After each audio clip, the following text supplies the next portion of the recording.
Hi everyone and welcome back. In this video I'll show you how I make miniature cutlery. This is another little project for my industrial lantern, which I am slowly filling in with mini items. For most of the things that you see here, there are tutorials on my channel in case you are interested. I said that I kind of cheat to make cutlery because I don't actually start from scratch, but from a set of miniature cutlery that I purchased some years ago. This is a plastic set that you're supposed to paint, and as you can see, I had just started to paint some elements when I thought to myself, wait, is there a way that I can duplicate this, since there are only 2 pieces per item and I will definitely need way more than that. And so I made molds. Starting with my usual 2-component silicone putty, I created a mold for each item from the set. And I've been using these molds for years now, but for the sake of this video I made another one for the teaspoon so that you can see the entire process.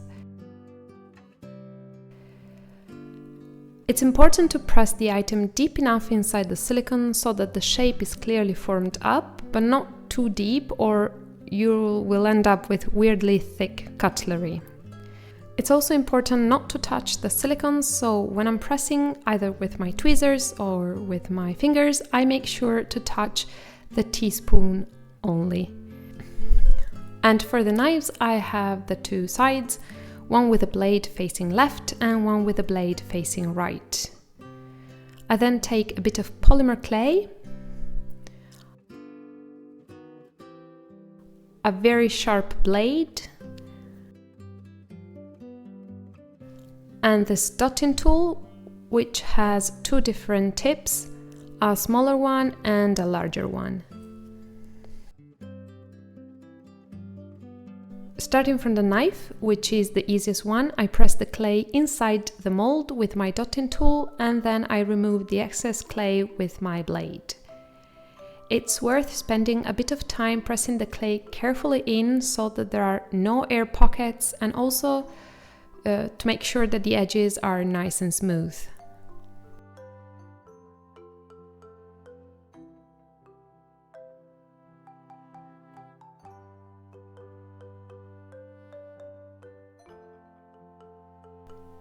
Now, I believe you could technically use liquid polymer clay to make these, although I don't think it would work just as well for spoons and forks, especially for spoons where you have to create that sort of hollow area.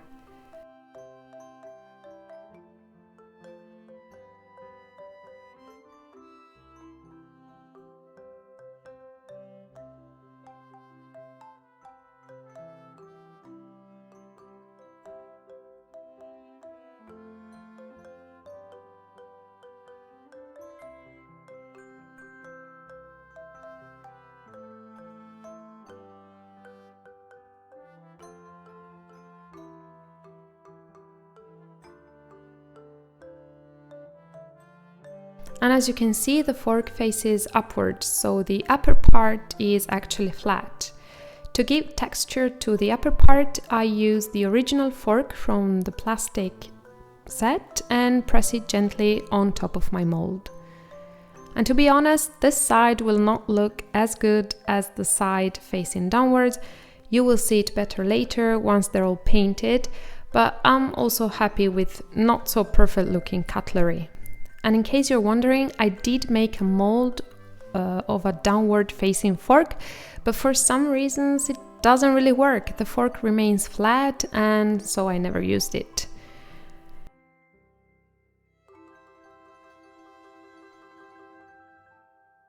I then bake all the elements inside their molds, and once they're hardened, I remove them from the molds and bake them again.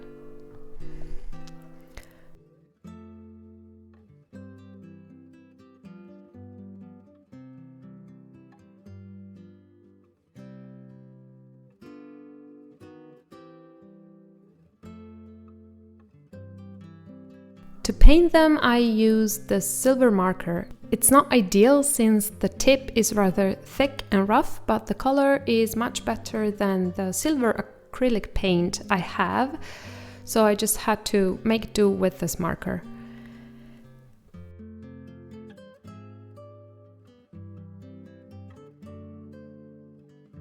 The items are quite fragile, and even though I am very careful when painting them, accidents do happen and they can break, especially forks, which have a very thin handle. But no worries, a bit of super glue and it's all good.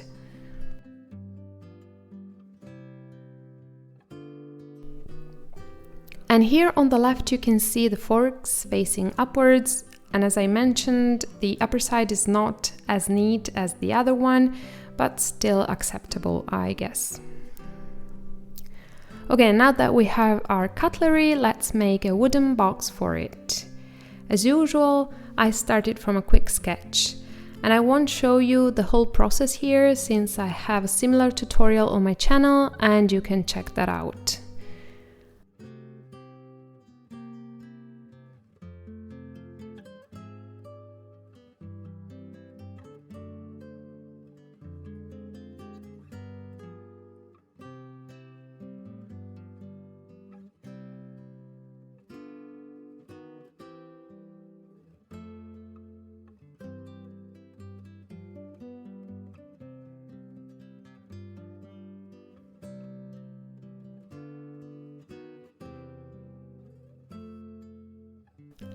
And lastly, the most satisfying bit.